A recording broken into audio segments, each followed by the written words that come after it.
अगर आपको लगता है कि वृंदावन सिर्फ एक शहर है तो आप गलत हैं। ये वह धरा है जहां आज भी हर गली में राधे राधे गूंजता है, जहां हर कदम पर भगवान श्री कृष्ण की लीलाओं का एहसास होता है। और आज मुझे भी श्री बांके बिहारी जी के दर्शन का सौभाग्य प्राप्त हुआ है। आइए चलते हैं ब्रज की इस दिव्य यात्रा पर।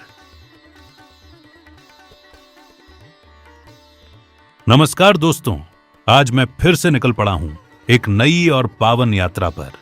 आज का सफर है ब्रज की उस पवित्र धरती की ओर जहां भगवान श्री कृष्ण ने अपनी बाल लीलाएं रचाईं और जहां आज भी हर गली में राधे राधे की गूंज सुनाई देती है। सुबह का समय है और मैं मन में श्री बांके बिहारी जी के दिव्य दर्शनों की अभिलाषा लिए वृंदावन की ओर बढ़ रहा हूं। सुबह सुबह का यह शांत सफर और मन में बाबा के दर्शन की उत्सुकता इस यात्रा को अपने आप में बेहद खास बना रही है। कहते हैं कि वृंदावन धाम में आने के लिए भी श्री बांके बिहारी जी का बुलावा होना जरूरी है, और आज मुझे भी ऐसा लगता है कि मेरे बांके बिहारी जी ने मुझे अपने दर्शन के लिए बुलाया है। आज की इस यात्रा में मैं आपको लेकर चलूंगा श्री बांके बिहारी जी के पावन दरबार, वृंदावन की भक्तिमय गलियों और ब्रज की उन खूबसूरत जगहों तक जहां आज भी श्री कृष्ण की लीलाओं का एहसास होता है। तो आइए मेरे साथ इस दिव्य यात्रा पर चलिए और मिलकर करते हैं श्री बांके बिहारी जी के दर्शन। घर से निकलकर अब मैं पहुंच चुका हूं यमुना एक्सप्रेसवे पर, जो देश के बेहतरीन और शानदार एक्सप्रेसवे में से एक है। इस एक्सप्रेसवे पर सफर करते हुए ड्राइविंग का अनुभव भी काफी शानदार रहता है और रास्ते में आसपास का खूबसूरत नजारा इस यात्रा को और भी यादगार बना देता है। इसी यमुना एक्सप्रेसवे के रास्ते आप आगरा और आगे लखनऊ की ओर भी जा सकते हैं। वहीं नोएडा इंटरनेशनल एयरपोर्ट जेवर भी इसी एक्सप्रेसवे के पास स्थित है और वृंदावन की ओर जाते हुए इसका रास्ता हमें यहीं से मिलता है। वृंदावन की ओर आगे बढ़ते हुए इस एक्सप्रेसवे पर मुझे 2 टोल प्लाजा मिलेंगे। पहला जेवर टोल और दूसरा मथुरा टोल। यहां मैं आपसे एक जरूरी बात साझा करना चाहता हूं। अगर आपने अपने फास्टैग में एनुअल पास लिया हुआ है तो ध्यान रखें कि यह पास यमुना एक्सप्रेसवे पर लागू नहीं होता, क्योंकि यह एक्सप्रेसवे नेशनल हाईवे नहीं है और एनुअल पास की वैधता नेशनल हाईवेज के लिए होती है।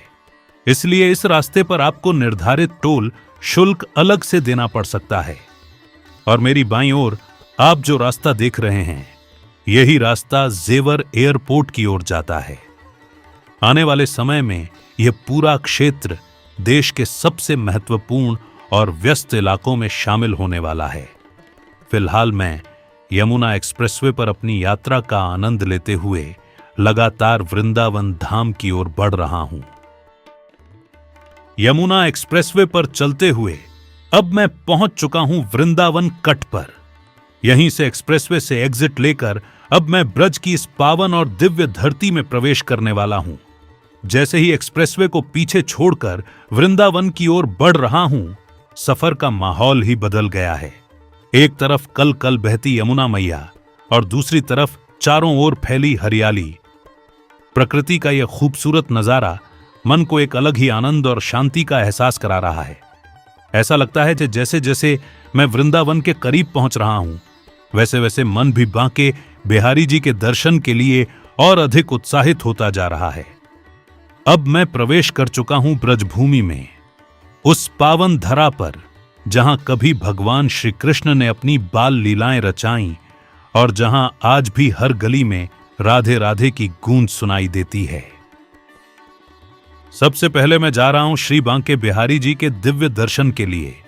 वृंदावन की पावन और संकरी गलियों से गुजरते हुए मैं धीरे धीरे बाबा के दरबार की ओर बढ़ रहा हूं। इन गलियों में हर तरफ एक अलग ही रौनक देखने को मिल रही है। चारों ओर राधे राधे की गूंज सुनाई दे रही है और भक्तों का उत्साह देखते ही बन रहा है। देश के कोने कोने से श्रद्धालु श्री बांके बिहारी जी के दर्शन के लिए वृंदावन पहुंच रहे हैं। कोई परिवार के साथ आया है तो कोई अपने आराध्य के दर्शन की अभिलाषा लेकर अकेले ही इस पावन धाम में चला आया है। जैसे जैसे मैं मंदिर के करीब पहुंच रहा हूं, मन में दर्शन की उत्सुकता और भी बढ़ती जा रही है। ऐसा लग रहा है जैसे बांके बिहारी जी स्वयं अपने भक्तों को अपने दरबार में बुला रहे हों। अब बस कुछ ही समय में मैं भी पहुंचने वाला हूं श्री बांके बिहारी जी के पावन दरबार में।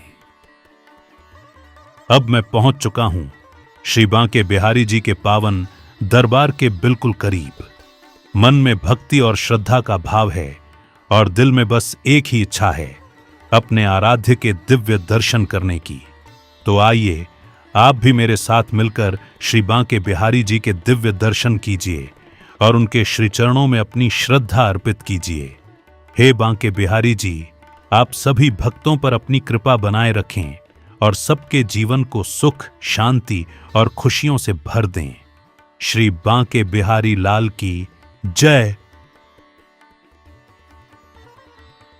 श्री बांके बिहारी जी के दिव्य दर्शनों के बाद मन को एक अलग ही शांति और आनंद का अनुभव हो रहा है। बाबा के श्री चरणों में शीश झुकाकर ऐसा लग रहा है जैसे मेरी यह यात्रा सफल हो गई हो। लेकिन वृंदावन की यह पावन यात्रा अभी पूरी नहीं हुई है। अब मैं निकल पड़ा हूं ब्रजधाम के कुछ और प्रसिद्ध और पवित्र मंदिरों के दर्शन करने के लिए। तो चलिए आप भी मेरे साथ इस दिव्य यात्रा में बने रहिए और एक एक करके करते हैं वृंदावन के इन पावन मंदिरों के दर्शन। कहते हैं ब्रज की धरती का हर कण श्री कृष्ण की भक्ति से जुड़ा हुआ है और यहां आने वाला हर भक्त अपने साथ एक अलग ही आध्यात्मिक अनुभव लेकर जाता है। तो आइए अब चलते हैं वृंदावन की कुछ और पावन गलियों और मंदिरों की ओर।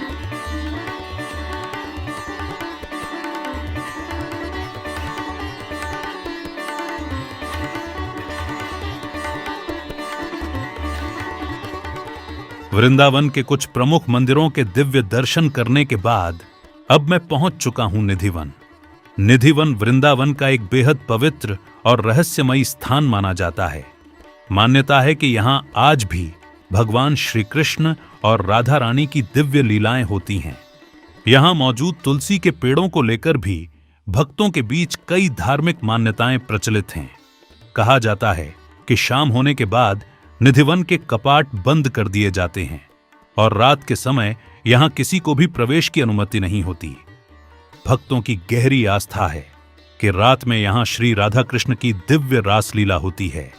निधिवन का यह शांत वातावरण, चारों ओर फैली तुलसी की लताएं और यहां की आध्यात्मिक ऊर्जा मन को भीतर तक छू जाती है। आज मुझे भी इस पावन स्थान पर आने का सौभाग्य मिला। निधिवन के दिव्य दर्शन के साथ ही आज की हमारी यह पावन यात्रा अब समाप्त होती है। आज इस यात्रा में हमने श्री बांके बिहारी जी के दिव्य दर्शन किए और वृंदावन के कुछ प्रमुख एवं पवित्र स्थानों की यात्रा की। सच कहूं तो ब्रजभूमि की इस पावन धरती पर बिताया हर पल मेरे लिए बेहद खास और यादगार रहा। उम्मीद करता हूं कि आपको भी मेरी ये वृंदावन यात्रा पसंद आई होगी। आपको ये वीडियो कैसी लगी मुझे कमेंट करके जरूर बताइए। अगर वीडियो पसंद आया हो तो लाइक करें, अपने दोस्तों और परिवार के साथ शेयर करें और ऐसी ही नई यात्राओं के लिए मेरे चैनल को सब्सक्राइब करना ना भूलें।